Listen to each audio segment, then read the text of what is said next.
আর জলখাবার বানাতে বানাতে চলো তোমাদের সাথে কিছু গল্প করি। এই আমাদের জীবনের কিছু কাহিনী, কিছু গল্প, প্রতিটা মেয়ের জীবনের কিছু না কিছু গল্প, কিছু না কিছু কাহিনী থেকেই যায়।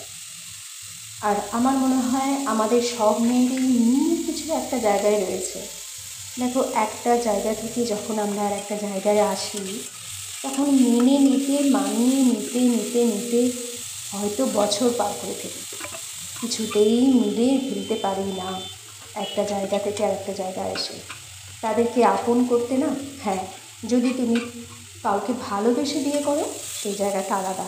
তখন সেই মানুষটাকে চেনো, সেই মানুষটাকে জানো, সেই মানুষটা একটা চেনা মানুষ তোমার সাথেই আছে। আর যখন আমাদের মতো কিছু মানুষ যারা অ্যারেঞ্জ ম্যারেজ করে, তাদের পক্ষে একটা জায়গায় আসা, একটা নতুন পরিবেশে আসা, নতুন জায়গায় মানিয়ে নেওয়া, নতুন একটা স্বামী, যাকে স্বামী বলছি সেই একটা ছেলেকে মানিয়ে নেওয়া, তার কথা শোনা, তার সাথে থাকা, তাকে আপন করে নেওয়াটা না অনেক বেশি একটা কঠিন পর্যায়ে এসে পড়ে, ভীষণ একটা কঠিন পর্যায়ে। তারপর ধীরে ধীরে যখন আমরা এই সংসারের মধ্যে আবদ্ধ হয়ে পড়ি, যখন এই সংসারের ভালো মন্দটাও আমার সাথে মিশে যায়, তখন আমরা কি করি, আমরা মেয়েরা সবসময় আবার তাদেরই সুখে রাখার জন্য সারা দিন রাত্রি খেতে চলেছি। সারা দিন রাত্রি চেষ্টা করি তারা কিসে ভালো থাকে, কিসে সুস্থ থাকে, কী করলে তাদের ভালো হবে। এই আমরা মেয়েরা দুরকম জীবনযাপন করি। এক, বাবা মায়ের কাছ থেকে আসার পর আর এক জায়গায় এসে তাদেরকে মেনে নেওয়া, মানিয়ে নেওয়া, আবার তারপরে তাদেরকে ভালোবেসে তখন আবার টানাপোড়েন হয়ে যায়। তখন কি হয়ে যায়, তখন আবার বাবা মার ওখানে যাওয়াটাও অনেক সময় সাপেক্ষ ব্যাপার হয়ে যায়। কারণ এদের ভালো মন্দ দেখতে দেখতে বাবা মায়ের কাছে যাওয়াটাও অনেক সময় সাপেক্ষ হয়ে যায়। এই আমরা মেয়েরা জানি প্রচণ্ড কষ্ট হয় বাবা মার জন্য, তবুও এদিকটা দেখতে গিয়ে ওদিকটার। আর যাদের কাছাকাছি বাড়ি, মানে বাবা মাও কাছে থাকে, হাজব্যান্ড ছেলের কাছে আমরা আছি, সেই জায়গাটা অনেকের পক্ষে সুবিধা হয় যাদের বাবা মা কাছে থাকে।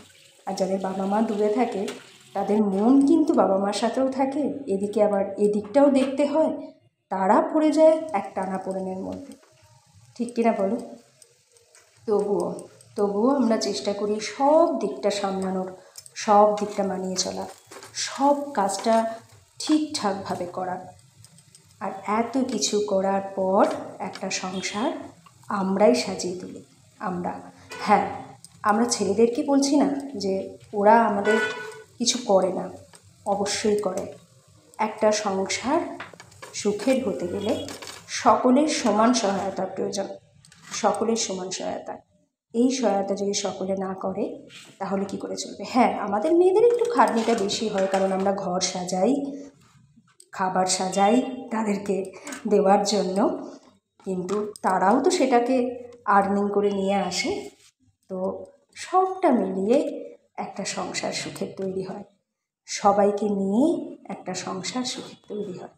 চলো, তোমাদের সাথে কথা বলতে বলতে আমার গরম গরম পরোটা আর তড়কা রেডি।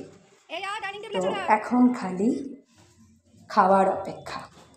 বাপ বেটার জন্য, বুঝতেই পারছো, স্বামী আর সন্তানের জন্য পরোটার তড়কা আমার রেডি হয়ে গেল।